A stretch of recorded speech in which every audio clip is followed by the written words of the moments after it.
नमस्कार. दरवर्षी संक्रांत आली की समाजामध्ये अफवा व भीतीचं वातावरण विनाकारण पसरवलं जातं. तर संक्रांत या शब्दाला लोकांनी विनाकारण पनोती, साडेसाती अशा शब्दांशी जोडलेलं आहे. त्याच्यामुळे संक्रांत म्हटलं की लगेच भीती वाटते की आता संक्रांत म्हणजे काय आहे, कुणावर आहे, कशी आहे, शुभ आहे की अशुभ आहे, या सर्व प्रश्नांची उत्तरं किंवा नेमकं संक्रांत म्हणजे काय आहे, संक्रांतीला काय करावं लागतं, संक्रांत खरंच शुभ किंवा अशुभ असते का, तिचे काय परिणाम असतात, याबद्दलचं जे काही चिंतन आहे ते आपण आजच्या या भागात पाहूया. नमस्कार मित्र हो, मी वेदमूर्ती कृष्णागुरुजी पातुळकर आणि वैदिक ॲस्ट्रो इन्फॉर्मेशन या यूट्यूब चॅनलवरती मी आपणा सर्वांचं मनापासून स्वागत करतो.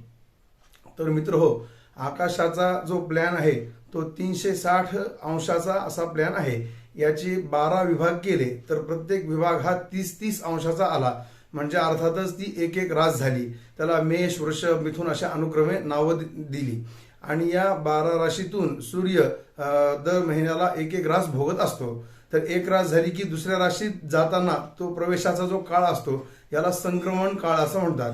आणि हे संक्रमण प्रत्येक राशीतून प्रत्येक राशीत दर महिन्याला होत असतं, म्हणजे दर वर्षाला 12 वेळेला सूर्याचं राशी संक्रमण होत असतं.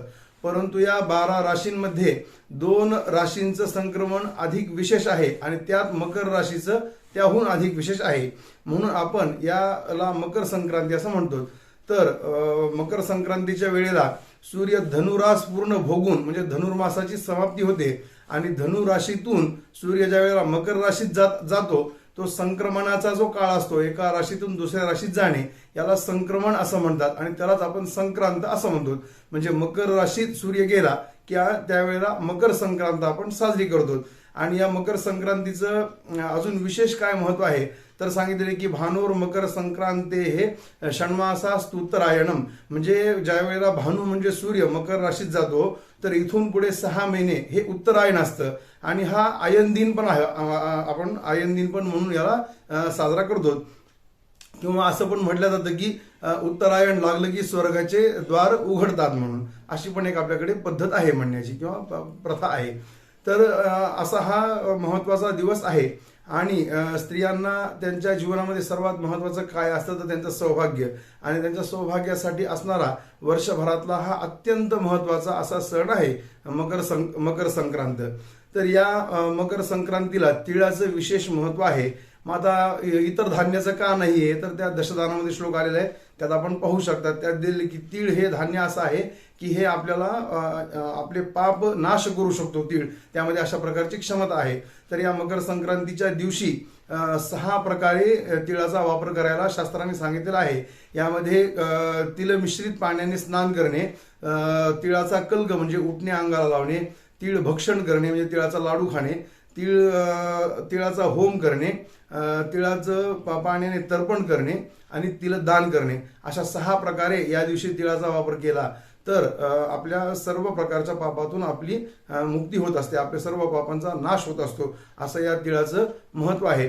तर यावर्षी दिनांक 14 जानेवारी रोजी उत्तर रात्री 2:43 सूर्य हा धनु राशीतून मकर राशीत जात आहे. तर ही संक्रांत हा जो सण आहे हा करण प्रधान आहे. पंचांगातील करण हे यासाठी महत्वाचं अंग आहे. कोणत्या करणावरती संक्रांत होते यावरती पुढे सगळे संक्रांतीचे विचार पुढे केलेले असतात. तर या वर्षीची संक्रांत आहे ही शततारका नक्षत्र आहे त्या दिवशी, आणि विष्टीकरणावरती म्हणजे अर्थात भद्राकरणावरती ही संक्रांत होत आहे. तर आता मेदिनीय ज्योतिषाची एक शाखा आहे मेदिनीय ज्योतिष, या ज्योतिषामध्ये याचं सर्व वर्णन आलेलं आहे की कोणत्या करणावरती संक्रांत झाली, म्हणजे मग तिचं वाहन कोणतं आहे, उपवाहन, तिनं काय भक्षण करत आहे, सुवास कशाचा घेत आहे, तिनं टिळा कोणता लावलेला आहे, कोणत्या दिशेकडून कोणत्या दिशेकडे जात आहे आणि कोणत्या दिशेकडे पाहत आहे, हे सर्व त्या करणावरती या गोष्टी अवलंबून असतात.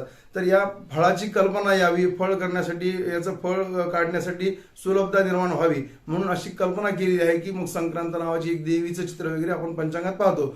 तर वास्तविक असं आकाशामध्ये काही त्या दिशेकडून त्या दिशेकडे त्या वाहनावर बसून असं कुठली देवी जाताना आपल्याला दिसणार नाही आणि दिसूही शकत नाही, कारण ती कल्पना केली आहे की अशा आपल्या लक्षात यावं म्हणून त्याला तसं मूर्त असं स्वरूप दिलेलं आहे.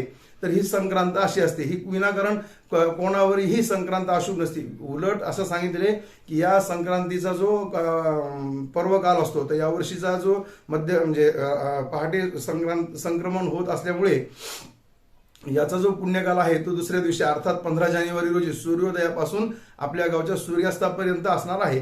तर या संक्रमण काळामध्ये आपण जे काही दान, जप, तप, यज्ञ, हवन, तर्पण, भोजन, पूजन वगैरे जे करतो, तर याचं अनंत कोटी अशा स्वरूपाचं फळ आपल्याला त्या दिवशी मिळत असतं. हा वर्षाचा एकमेव पर्व असा काळ असतो हा संक्रांतीचा.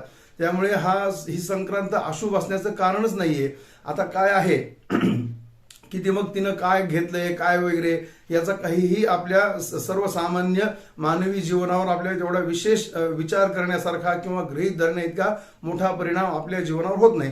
परंतु ही जी संक्रांत असते, तर या संक्रांतीचं मेदिनीय ज्योतिषामध्ये याचं वर्णन आलेलं आहे. तर यात काय असतं की निसर्ग, सामाजिक वातावरण, राजकीय वातावरण, राष्ट्रीय राजकारण, आपलं देशाच्या सत्ता किंवा देशाच्या आपल्या सीमेभोवतालचं वातावरण इत्यादी गोष्टीवरती याचा परिणाम होत असतो. आपल्या सर्वसामान्य लोकांवरती तेवढा याचा गृहीत धरण्या इतका काही मोठा विशेष शुभ किंवा अशुभ आपला परिणाम होत नाही.